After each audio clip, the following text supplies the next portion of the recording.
Man, I was having a conversation with a driver at JB Hunt Terminal in Atlanta, Georgia. Um, had a nice truck, had an SFI truck, Freightliner. You know the outfit whenever you see it, man. A 2020 something Freightliner Cascadia, big bumper, SFI mud flaps on the back. You already know the setup, right? And uh, what intrigued me to go over there and talk to the driver was the driver was into had entered the fuel island the wrong way. Right. Usually when you enter a JB Hunt terminal, right, you go through the gates, and then you proceed forward towards the yard, into the yard. What you'll see is the fuel island. You'll have the option to go into the fuel island, or you'll have an option to go directly into the parking lot, right?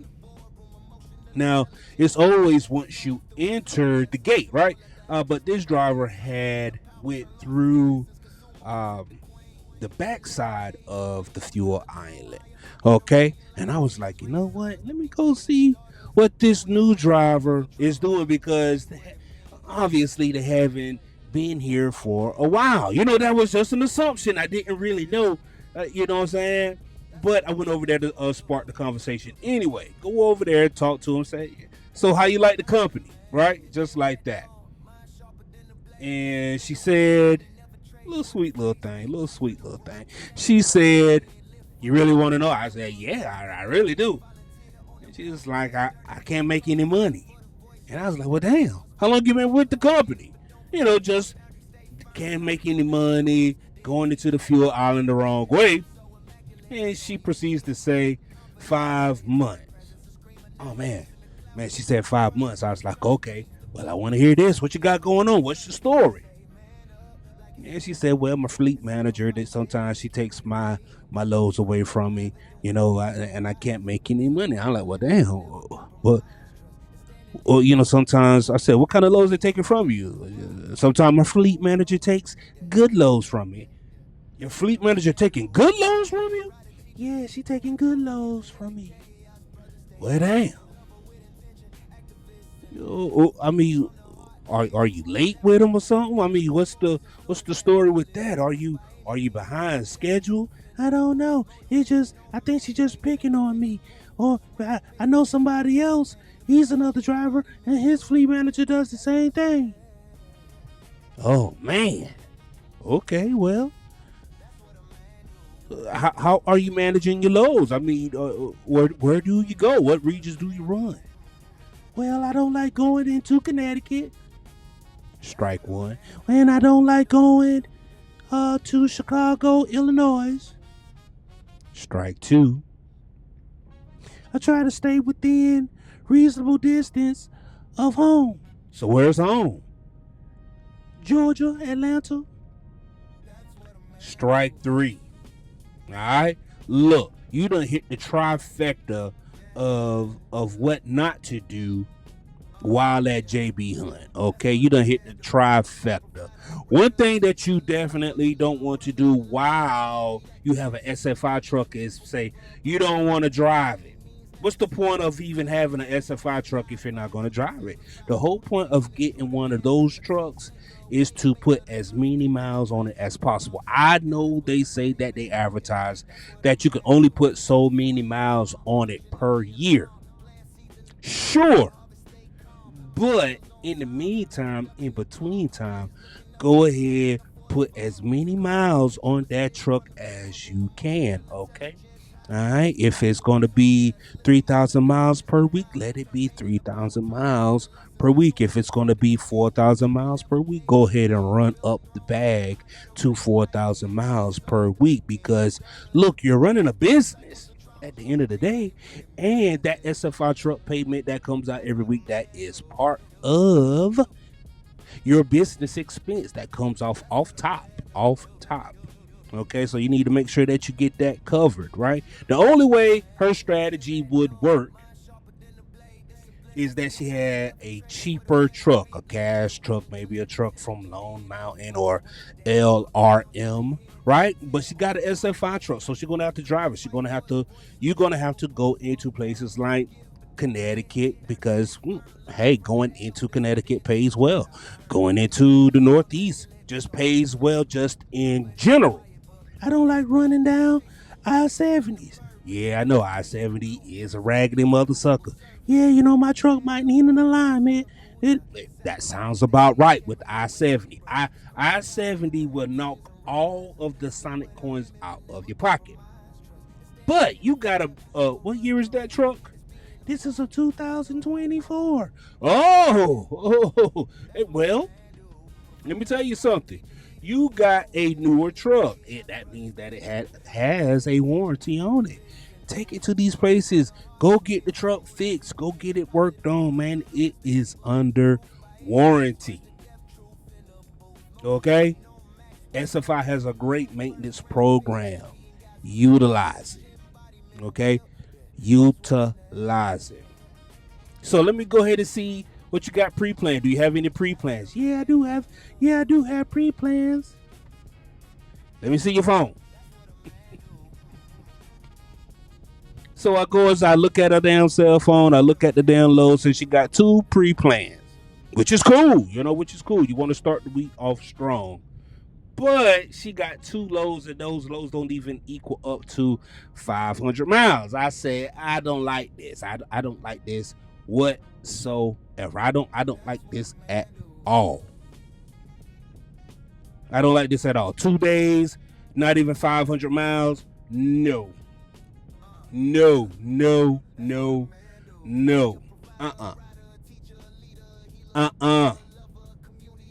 I said delete all of that. Get rid of all that, okay? What you want to do to start your week off with is a nice load that goes at least 500 miles, okay? 500 miles is what you want to do to go ahead and start your week off with, right? Boom. And like I said, and you're picking up in a place like Marion, North Carolina, okay? Marion, North Carolina has a lot of good freight that come up out of there, and they send you to a lot of good areas, man. Don't be taking that little pipsqueak stuff, right? There's a load that goes out of Marion, goes into Illinois. That's the one that you want to get. Sometime. That's the one you want to get sometime until you learn the lanes, right? Because you go to Illinois, sky's the limit. You can make some money from Illinois, That's called Chicago land, okay? Shout out to the Russians, okay? Or if you're in North Carolina, what you can do as well is just go up to Indiana or Ohio. All good regions to run some good freight and make some good money. Just going back and forth to Georgia from North Carolina, that ain't going to get it with an SFI truck.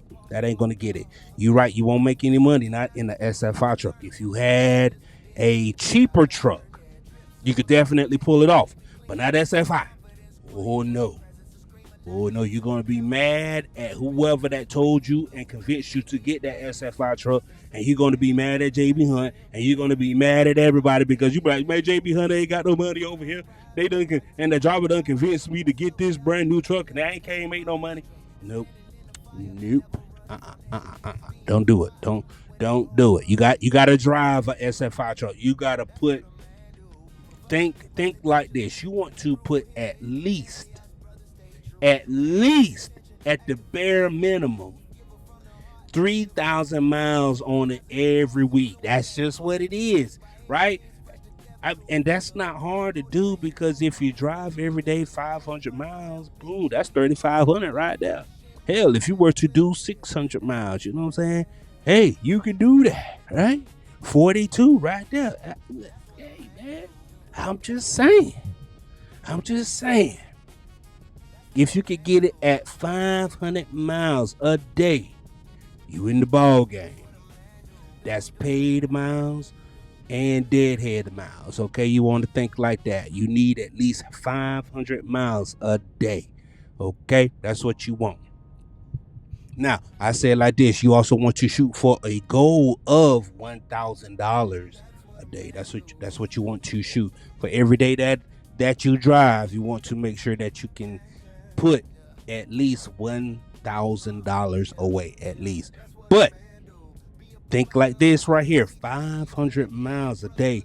is going to keep that truck profitable. It should. It should. Okay. It kept me profitable in the drought. It should keep you profitable while we're in the feast, okay? Because everybody's eating good, and it doesn't make any sense for you not to be making any damn money. Like, everybody's making money now. Shit. The only people that's not making any money are the people who's getting robbed over there at Prime Inc. Okay, those are the only ones who aren't making any money. You got the people, hey, that driving for the Russians are out of Chicago, and they are making hella guap. You should be making a little bit of guap while you're out here at J Blunt. And if you're not, man, check in with your boy. I can help you out, man. I can try to steer you in the right direction.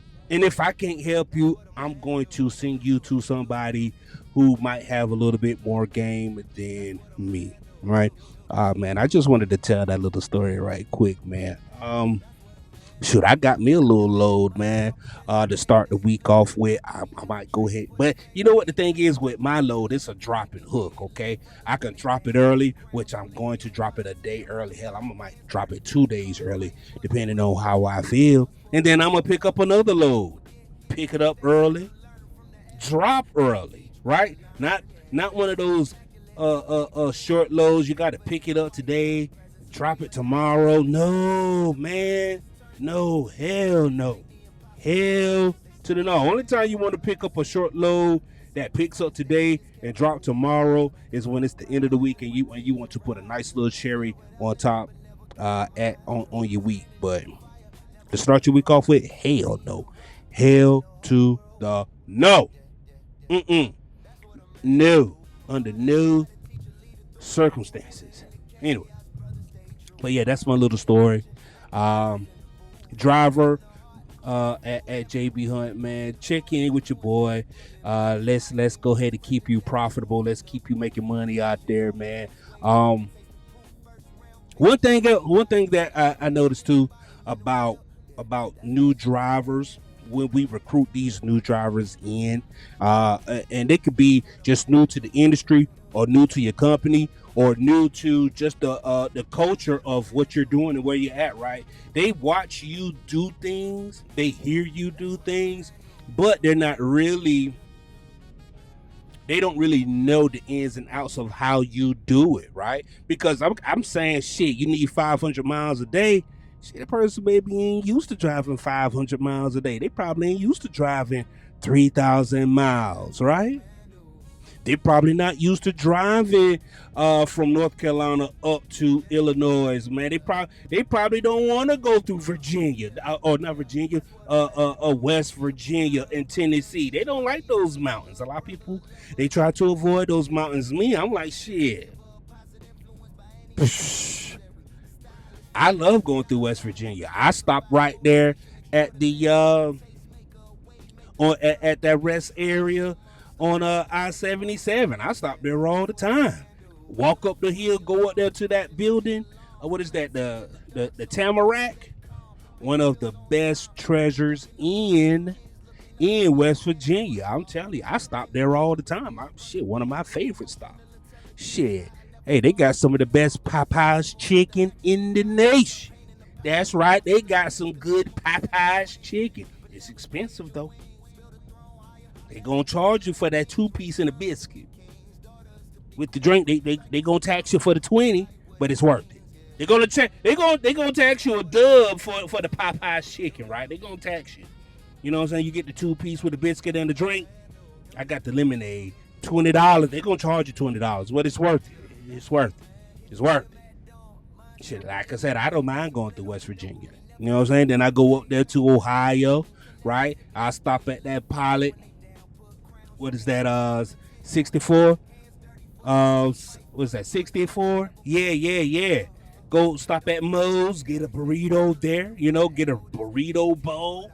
Shit, man. Hey, I mean, go ahead and put steak and chicken on my bowl. Yeah. I put some onions on there too. Yeah. Onions and peppers. Yeah. Put the sauce on the side. But let me get the chips on the side too. That's what I order. You know what I mean? That's what I order. I hate that they got rid of the freestyle Coke machine. They need to bring that back. They need to bring that back. But yeah, man, I don't mind taking that run, bro. I take that run all day long. Learn to love trucking. You know, a lot of these people, they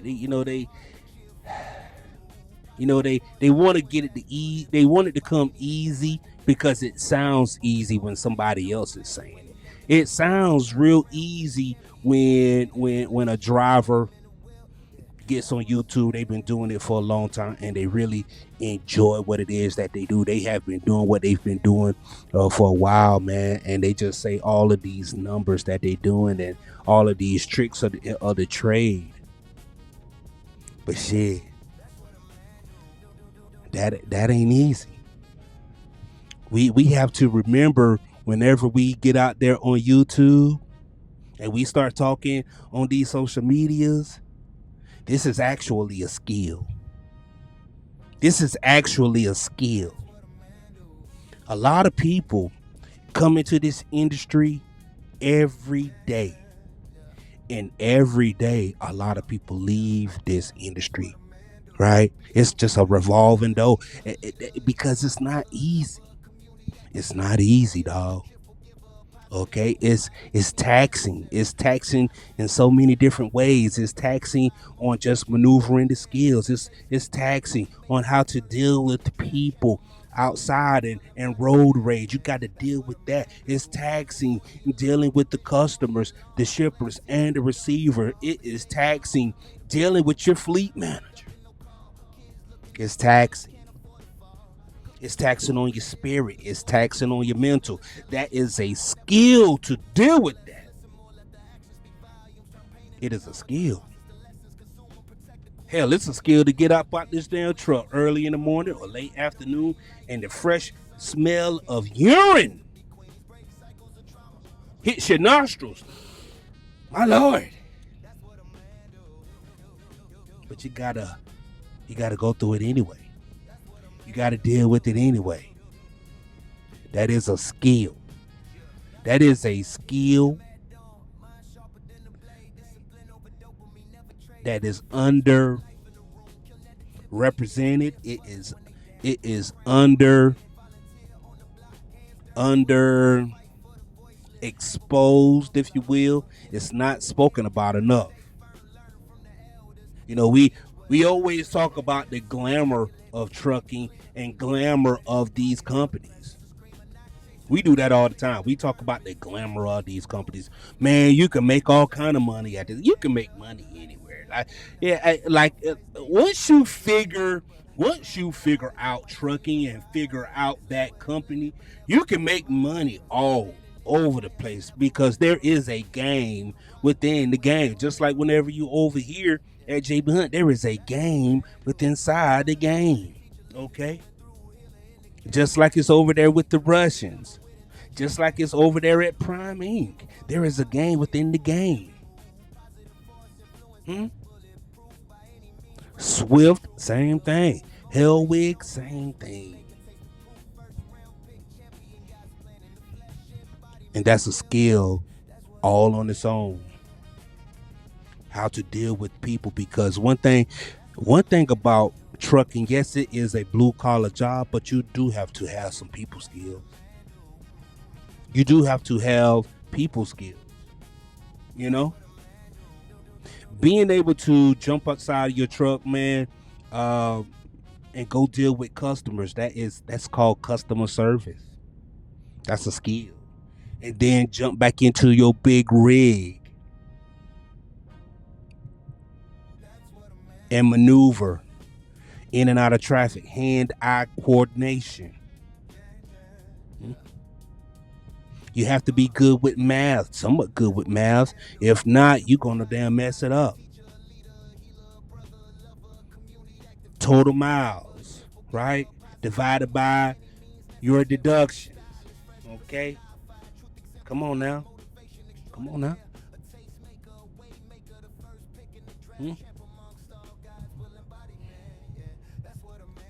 Got to be able to do math. So you got all of these different skills that goes into play. And a lot of people just ain't built like that. Why? How do we know?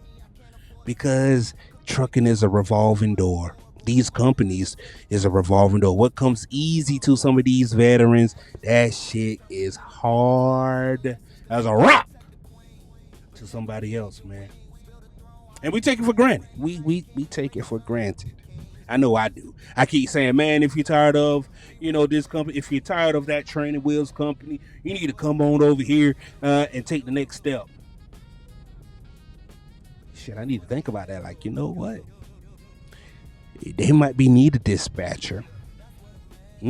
They might need somebody to hold their hand, right? This job right here, what I'm doing, the company where I at, this is the next step before you get to being a independent owner operator. This is the next step. I rarely talk to my fleet manager. Rarely. Okay, shit. She sent me a message today. She said, like, what you want to do today? Cause she see that I'm low on hours and I might reset and I might not. I'm like, nah, I'm gonna go ahead and get a load in. I'm gonna try to go ahead and get my 8 racks this week. Talking like that, that's a skill. She ain't even called. She just sent a message. I probably won't hear from her until next week, and I'm cool with that. I like it. Shit, hell, I this is big boy trucking, right? Or medium dog. This is medium boy trucking, right? Big boy trucking would be, I guess, the full owner operators, right? You got your own insurance, you got your own tags, your own trailer,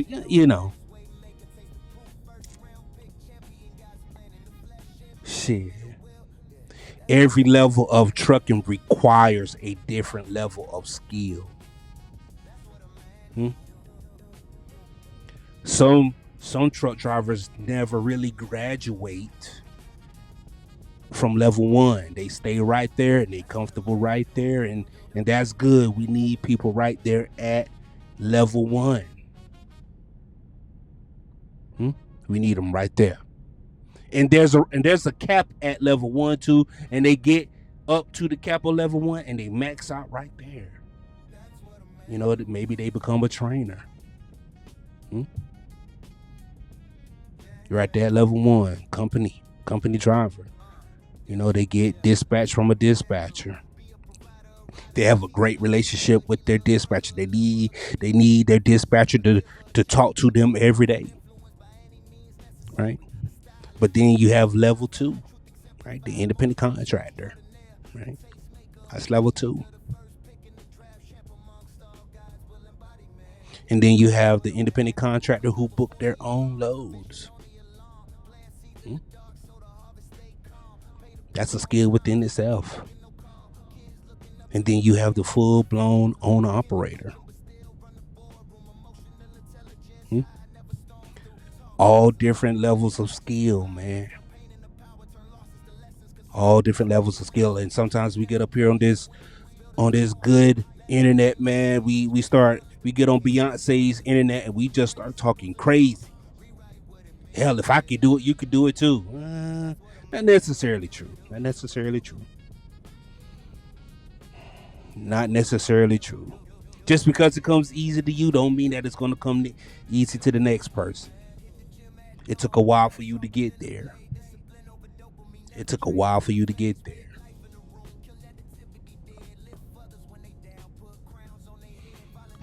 So, I think I rambled on enough. What I would like to see, what I'm going to do moving forward from me, let me just say it like that. I would definitely be identifying my target audience a little more.